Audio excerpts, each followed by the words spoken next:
HWDID ni untuk figure out dia punya jawapan. Kita boleh simple je, kita boleh buat breakpoint satu. So kita run di sini. Kita rancang ni jauh awal.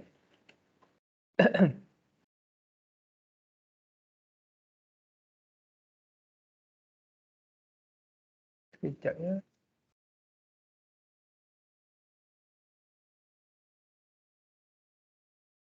Kita run.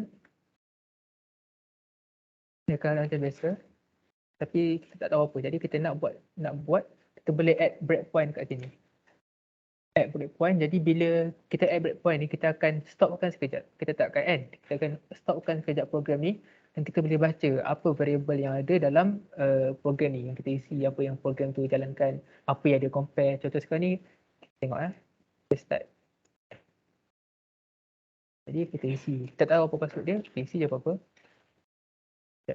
Jadi dia akan sampai ke breakpoint ni, dia akan stop. Yang kita dapat tengok yang B ni variable dia, nilai dia yang kita tengah compare sekarang ni, nilai dia ni. Ini merupakan basic C4 tapi kita tak perlu tu pun. Ni just literally apa yang dia input. Jadi sekarang kita dah dapat jawab. Kita remove dulu breakpoint. Kita restart balik. Kita masukkan yang kita dapat tadi. Yang kita dapat correct. Ini contoh cara untuk jawab soalan .NET.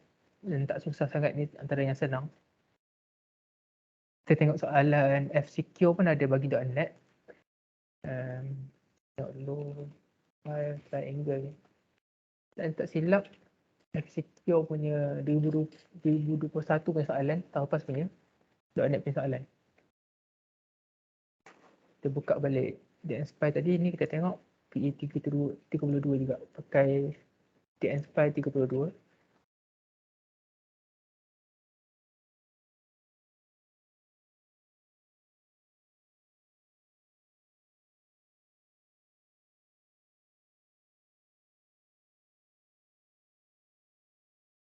Cari executable tadi. Executable ni sebenarnya tak silap saya ni virus, kalau tak silap saya. Soalan tu dia kata virus. Sebab tu saya tak run soalan ni. Tengok je apa yang dia buat. Okay, so macam biasa kita pergi ke triangle. Kita tengok form 1. Form ni saya tempat yang kita boleh isi apa-apa. Dari sini kita tengok apa yang jadi.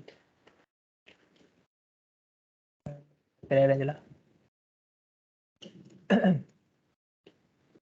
Click me to run. Kita kata hint, combine events, get the flag. Jadi bila kita klik run ni, dia buat something ke kita punya komputer. Dia ada buat something dan kita tak tahu apa tu, kita kena cari apa yang dia buat. Jadi nak tengok apa yang dia buat. Tengok dia try buat something tapi komputer kita deny sebab tak dapat permission. Kalau saya start as administrator, probably dia akan dapat isi something dalam komputer ni. Kita tengok je apa dia buat. Kita tekan form 1. Selalunya cari in combine.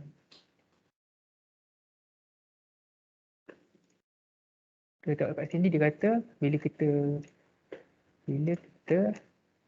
click me to run. Dia kata bila kita klik button ni, dia akan run something. Jadi kita cari button pula. Itu button klik. Dan ni merupakan function untuk button klik. Jadi bila kita run, kita tekan button tu tadi, dia akan jalankan semua yang ada dalam ni. Jadi kita boleh baca satu-satu. Ni last sekali dia akan buat benda ni. Okay, first kali dia akan buat directory. Dalam directory kita document setting dalam FS CyberX. Jadi kalau saya run, saya try run as admin nak bagi dia buat tadi. Click run. Dah tak ada error. Jadi kat sini dia kata user document FS CyberX. Tengok ada tak folder ni. Dia boleh jadi salah satu bentuk virus juga.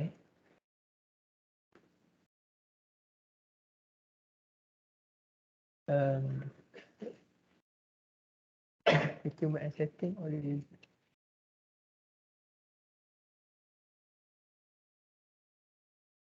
Hilap.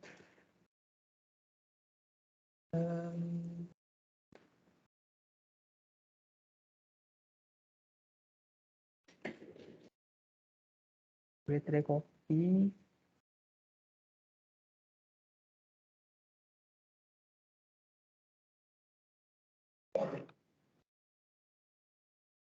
Oh, ni tak ada dalam kita punya, saya punya laptop tak ada, tapi tahun lepas saya buat boleh sebab pakai laptop lain buat. Kita boleh still boleh tengok apa yang dia buat melalui kod je. Jadi kita tengok dia buat FS ni ada apa dalam ni. Jadi first kali dia buat testfile.txt. Dia buat satu file nama testfile.txt. Dia create satu file. Dalam tu dia write line. Dia tulis something. GNNFMAF. Kita boleh combine tadi dia hint dia kata combine. Kita jawab soalan ni kita combine satu-satu. Lepas tu next dia buat apa? Dia kata dia create subkey fx. The value dia buat satu registry. Registry ni kalau kita tengok registry, kita boleh access registry dalam folder dalam komputer kita ada registry dan dia buat satu file nama dalam registry tu nama dia SA. Kita tak dapat baca kita tak apa, kita combine je dulu. Lepas tu last sekali dia ada buat create task, daily task. Daily task ni maknanya dia akan run macam sini dia akan run notepad. Notepad ni dia akan run setiap hari pada pukul 11. Ni nak tahu something yang kelakar. Saya pernah, soalan ni saya buat tahun lepas. Saya buat tahun lepas dan saya run program ni. Masa tu kita orang dapat jawab pasal soalan ni tapi saya lupa yang saya dah run benda ni. Jadi setiap hari notepad saya pukul 11 tiba-tiba run. Saya tak tahu sebab apa. Jadi bila awal tahun ni baru saya perasan yang saya tengok balik write up ni, saya baru perasan saya pernah jawab soalan ni. Jadi saya buka saya punya daily ni, create task ni. Task scheduler.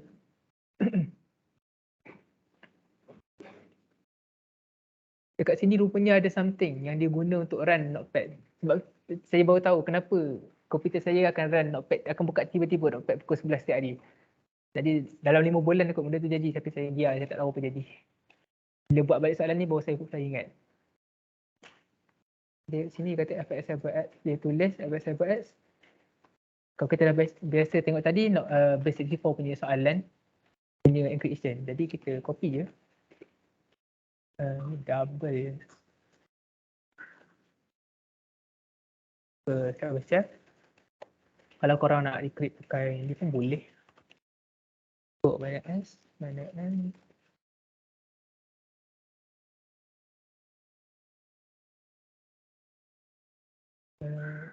Tapi ni saya tak dapat baca lagi. Sekejap. Mungkin ada tertinggal something.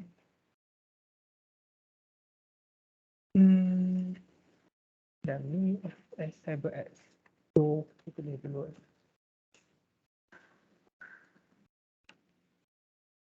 FS CyberX. Start dengan DNF. Close. Oh, file ni lupa nak buat.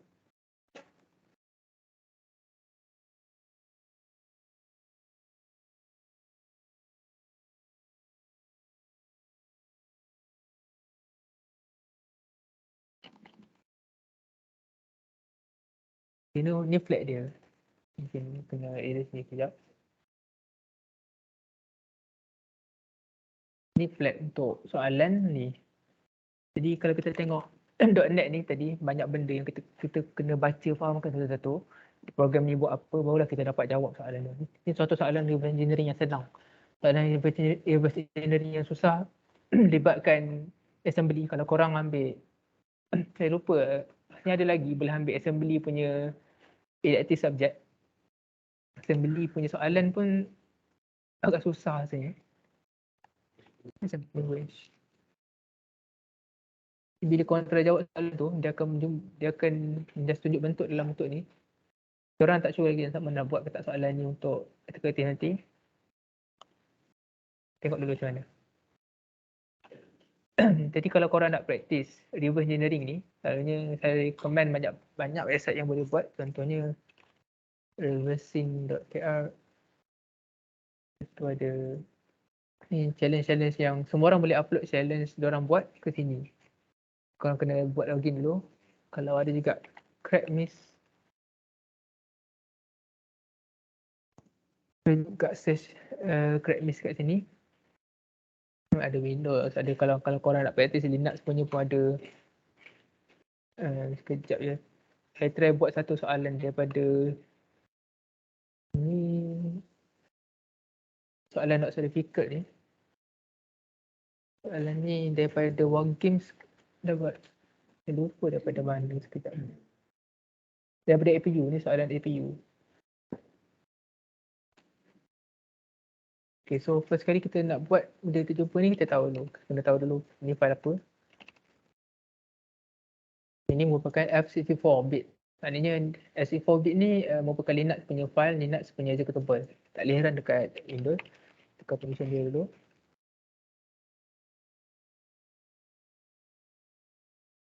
Kita run. Enter password. Tak dapat. Jadi kita tak tahu apa lagi. Jam dah menunjukkan 12 suku. Masa malam sebelum kita nampak ni. Thank you Mr. Azmi for sharing with us. Alright everyone, now let's continue with Q&A session for second slot. Okay, boleh tanya apa-apa soalan. Minta maaf tadi soalan saya lupa pula masa. Kalau korang nak baca soalan yang saya jawab tadi, korang boleh baca dekat sini. Saya bagi link dekat chat ni. Boleh baca dia up ni. Siapa-siapa ada soalan? Sekejap.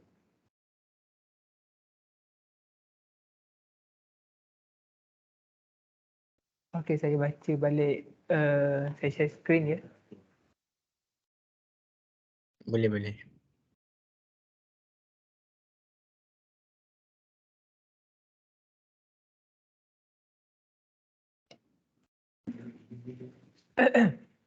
Start pada bawah balik. Okay, nampak skrin kan? Okay, ni soalan ni.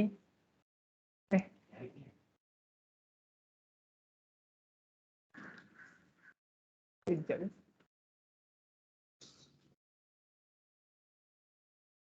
Share lah.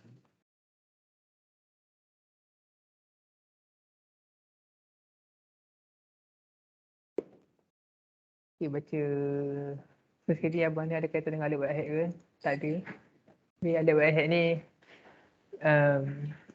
kalau setakat nak tengok apa, nak tahu surface tentang hacking boleh lah. Tapi kalau nak belajar, boleh cari yang lagi, boleh baca yang lagi detail.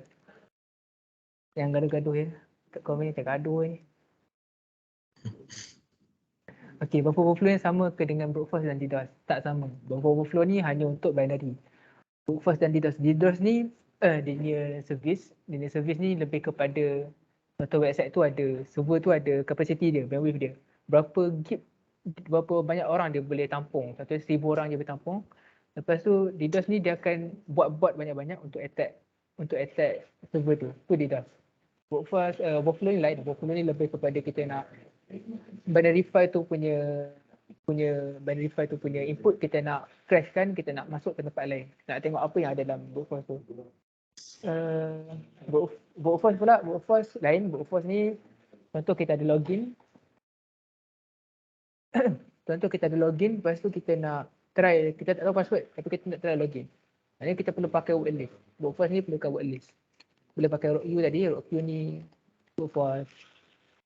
Boleh brute force account orang ke. Sebab tu password sekarang ni dia boleh detect sama ada password kita tu dah ada dalam database atau tak. Bahkan dia tengok dekat word list yang ada dekat internet. Berapa lama abang ambil masa untuk belajar TF ni? Sekarang ni lebih 2 tahun lebih. Start dengan belajar simple-simple je. Nanti saya akan sharekan Discord server yang tempat saya belajar. Ada personally macam Hojen, kalau korang tak tahu pernah dengar, Hojen ni antara tempat saya belajar dulu. Dia kalau join CTF competition, selalunya nombor 1 lah dia ni. Kau jangan baru nak tanya apa-apa, kita orang semua dalam tu akan jawab je soalan apa pun. Apa yang dia masukkan dengan authorized cookie? Okay, cookie, tempat nak tunjuk soalan cookie tadi.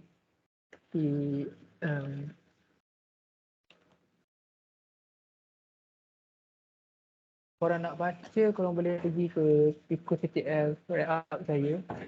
Ada tentang soalan cookie dalam ni. Cookie ni lebih kepada kita ubah cookie website tu, contoh kita ubah, kita try decode dia. Tak tepat nak explain tadi.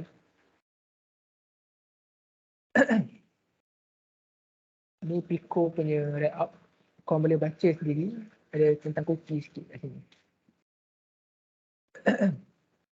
Bagi dekat link dekat.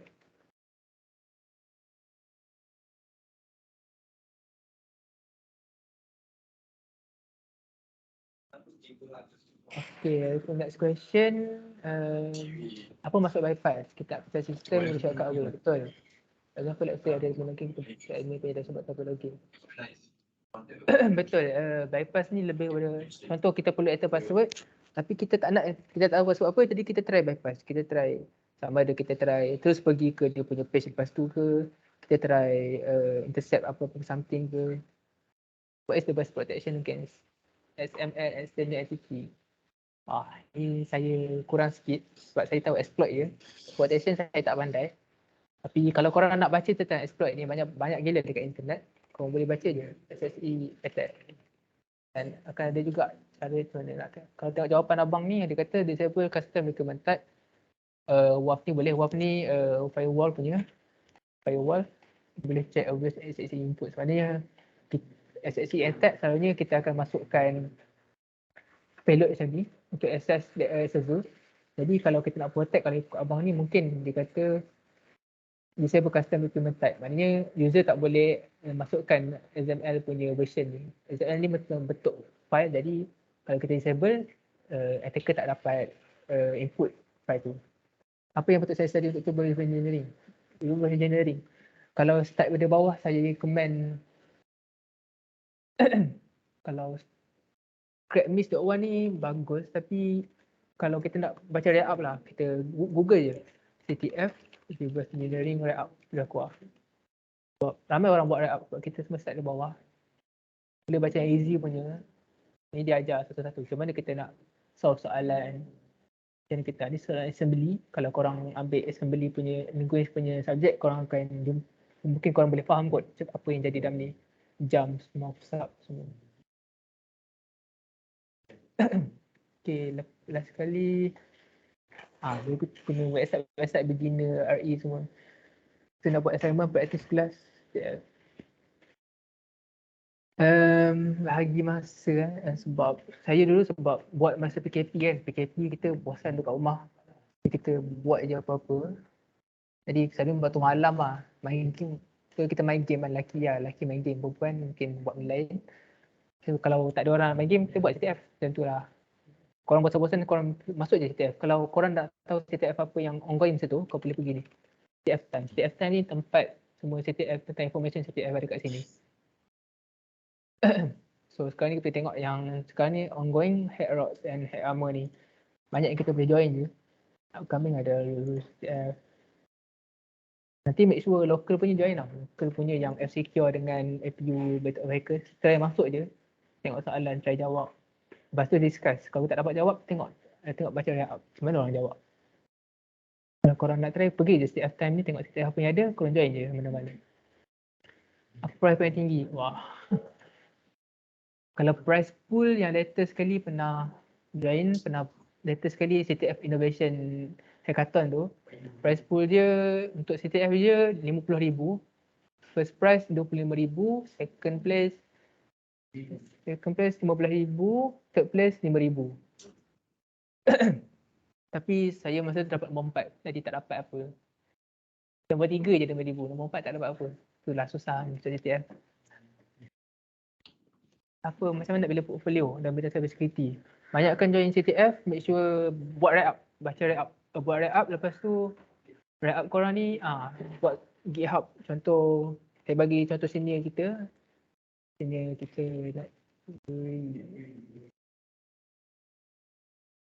GitHub ni tempat developer lah. Kita boleh buat wrap up, buat wire, buat wrap up apa-apa yang kita buat. Macam saya punya tadi, saya bagi link ni wrap up orang. Bila korang buat wrap up ni, korang akan faham macam mana korang nak exploit something. Korang perlu nak explain dekat audience korang perlu faham dulu.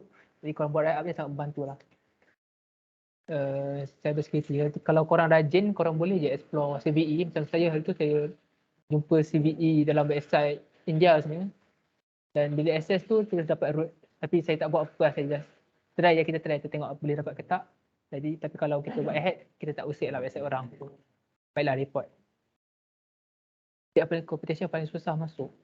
Sebenarnya kalau local punya rasanya war games kot. War games punya soalan kualiti tinggi. FCQ pun kualiti tinggi juga. Maknanya soalan yang jarang kita jumpa tapi menarik soalan dia. Make sure korang join war games, FCQ dengan APU. If we answer faster than others, then we get higher mark. Ni depend pada organizer. Selalunya tak. Selalunya korang jawab lambat ke awal ke, as long as korang jawab, markah korang sama. Tapi mungkin korang akan dapat award macam first blood punya award, mungkin dapat hadiah lebih macam tu je. Apa paling tinggi dapat nombor berapa? Nombor 3, nombor 4 dalam head 10 tu je. Head 10 tu pun 40 tim. Jadi saya pun tak pandai sangat nak compete dengan tim lain. Kita compete je. Soalan lagi ya.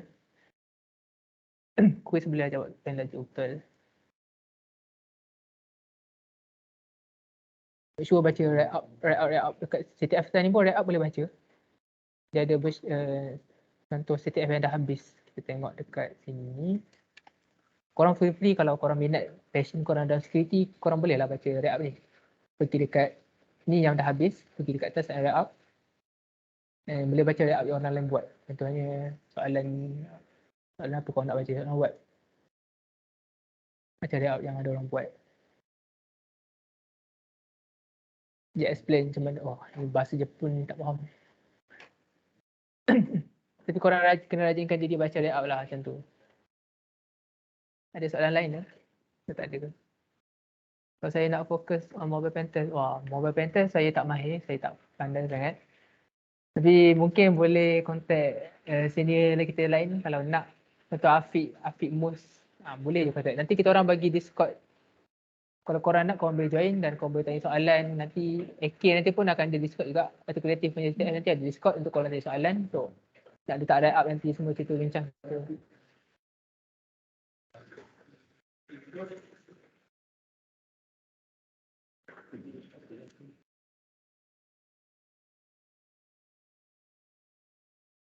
Dah tak ada ke?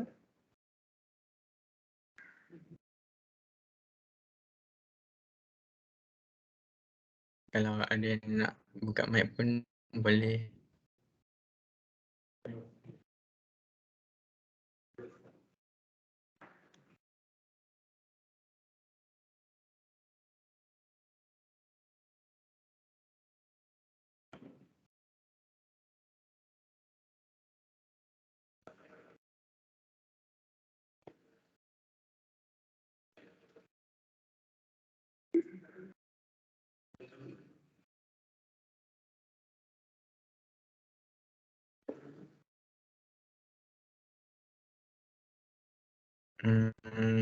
If tak ada soalan, kita boleh proceed to photography session.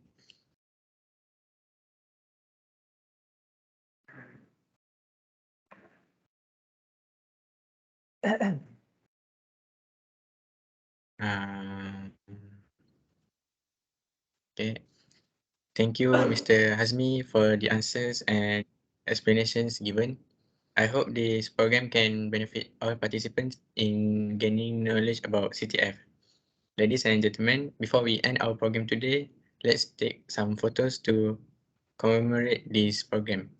Please open your camera and use the designated background wallpaper for participants. We will begin the photo session in 2-3 minutes. All of you can get ready to turn on your cameras.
unit teknikal dah ambil gambar ke belum?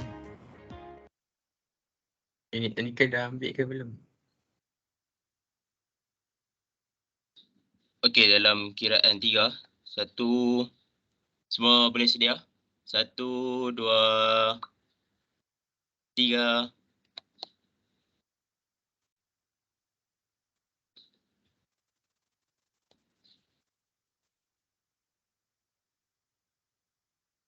Okey, lagi sekali. 1, 2, 3.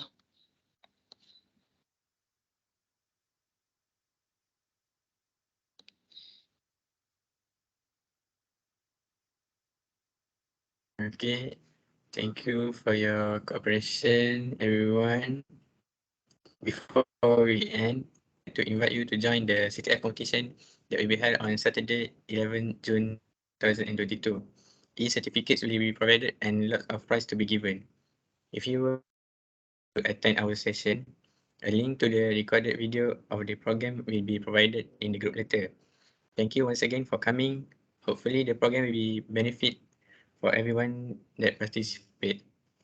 We wish you the best of luck in your future endeavors. Finally, let us conclude our program with Tasbih Kafarah and Surah As.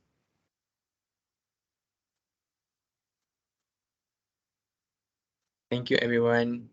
Assalamualaikum warahmatullahi wabarakatuh.